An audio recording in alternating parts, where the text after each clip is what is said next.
3월 2일 하나님 말씀을 함께 묵상하겠습니다. 오늘은 마태복음 15장 21절에서 28절까지 말씀을 함께 묵상합니다. 예수님께서 두로와 시돈 지방으로 가셨습니다. 성경에서 종종 등장하는 두로와 시돈은 갈릴리에서 북서쪽에 위치한 지역으로 오늘날에는 레바논에 속해 있습니다. 유대인들의 기준에서 보면 이방인들의 땅이었죠. 예수님과 제자들 앞에 가나안 여자, 곧 이방인 여인이 나타난 것도 이상한 일은 아니었습니다. 이방인들의 땅이었으니까요. 여인은 예수님을 주 다윗의 자손이라 부르며 자신을 불쌍히 여겨서 귀신 들린 딸을 고쳐달라 간구하였습니다. 주 다윗의 자손이여. 우리에게는 익숙한 표현이지만 이것이 이방 여인의 입에서 나왔다는 것은 특별한 사건이었습니다. 유대인들은 하나님의 약속하신 구원자가 다윗의 자손 가운데 오실 것이라는 옛 선지자들의 말씀을 믿고 기다렸습니다.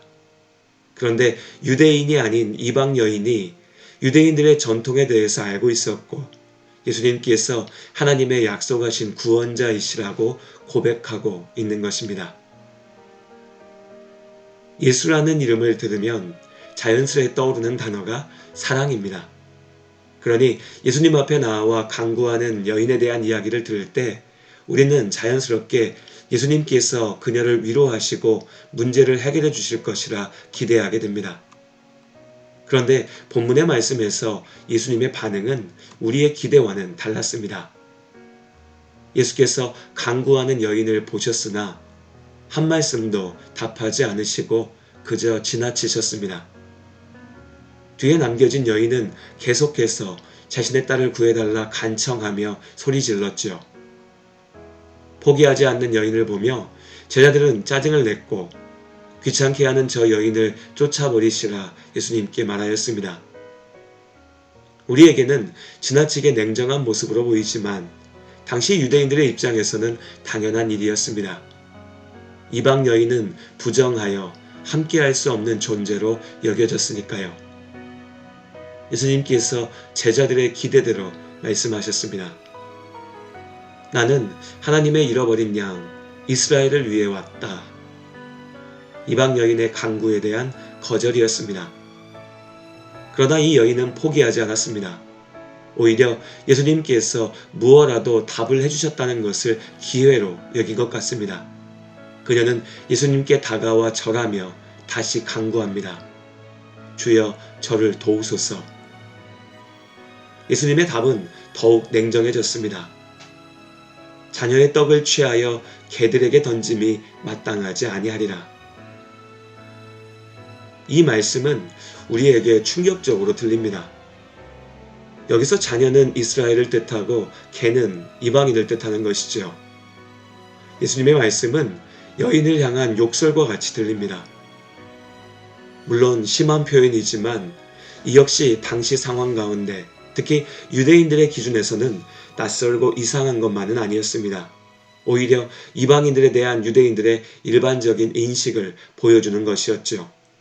구약 성경에서도 이방인들을 개에 빗대는 표현들이 등장하니까요. 그러고 보면 예수님의 이 거친 표현에 이어지는 여인의 반응이 더욱 놀랍습니다. 여자가 이르되 주여 올소이다마는 개들도 제 주인의 상에서 떨어지는 부스러기를 먹나이다 하니. 다시 한번 이 이방 여인이 유대인들의 신앙과 정서를 잘 이해하고 있다는 것을 보게 됩니다. 여인은 유대인 남성의 시선에 자신이 어떻게 비추어질지 알고 있었습니다. 그럼에도 그녀는 다윗의 자손 예수, 하나님의 구원자가 가지고 오시는 은혜가 유대인들에게만 주어지는 것이 아니라고 말합니다. 스스로 하나님의 백성이라 자랑하고 그 중에서도 하나님께 더 가깝다 주장했던 유대 종교 지도자들도 알지 못했고 받아들이지 않았던 하나님 나라의 비밀을 부정하다 버림받았던 이방 여인이 믿음으로 바라보았고 붙잡았습니다. 여인의 말을 들은 예수님께서 말씀하셨습니다. 내 믿음이 크도다. 내 소원대로 되리라 하시니 그때부터 그의 딸이 나으니라. 예수님께서 여인의 믿음을 칭찬하셨습니다. 믿음이 크다라는 칭찬은 마태복음 전체에서 오직 이 여인에게만 주어졌죠. 그렇다면 과연 예수님의 뜻은 무엇이었을까 생각해 봅니다. 예수님께서는 당시 유대 남성들의 편견대로 이방 여인에 대해서 거리를 두셨으나 거듭되는 간청에 어쩔 수 없이 움직이신 것이었을까요? 말씀 전체를 살피고 돌아보면 그렇지 않았다는 것을 알 수 있습니다. 이방인을 부정하다 버리시고자 했다면 애초에 이방인의 땅으로 가실 이유도 없었겠죠. 예수님께서는 이방 여인이라 하여 버리지 않으십니다. 다만 전통적인 유대인들의 반응을 내세우며 여인에게 물으신 겁니다. 너는 유대인과 이방인 사이의 벽을 넘어서 하나님 나라를 바라볼 수 있느냐? 하나님께서 이 벽을 허무실 것이라 생각하느냐? 오랜 시간 동안 공고하게 쌓여온 사회의 통념을 넘어서는 일은 결코 쉽지 않습니다. 예수의 힘을 빌어서 병을 고칠 수는 있어도 유대인들이 세워놓은 율법의 벽을 넘어 하나님께 나아간다는 것은 쉬운 일이 아니었습니다.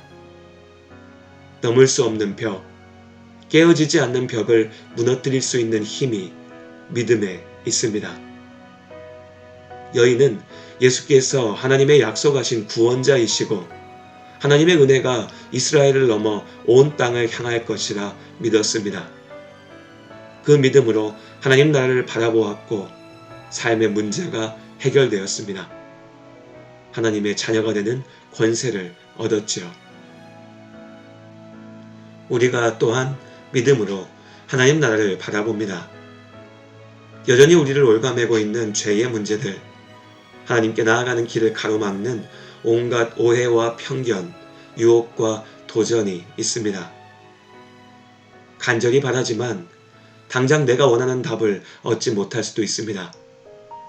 그때라도 포기하지 않고 오직 믿음으로 예수께서 약속하신 하나님 나라 복음을 붙잡고 기도할 때 하나님께서 우리의 믿음에 합당한 복으로 답하십니다. 믿음으로 우리는 하나님 나라에 있습니다. 주의 말씀은 완전하여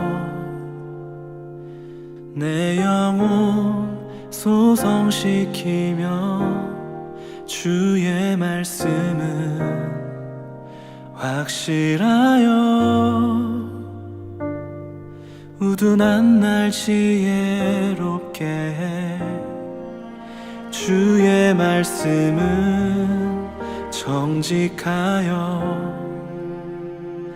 내 마음 기쁘게 하며 주의 말씀은 순결하여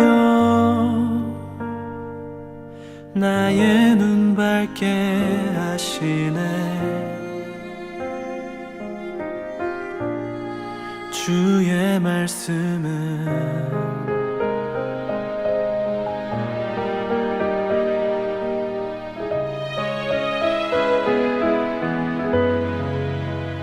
주의 말씀은 정결하여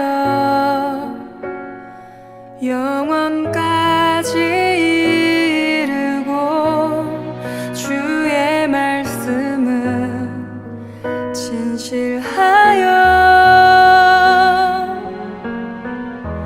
다 의로우니 주의 말씀 날 채우시고 주의 말씀 내 깊이 주시니 주의 말씀 나 영원히 따르리 주 말씀 그로 인해 나 경배해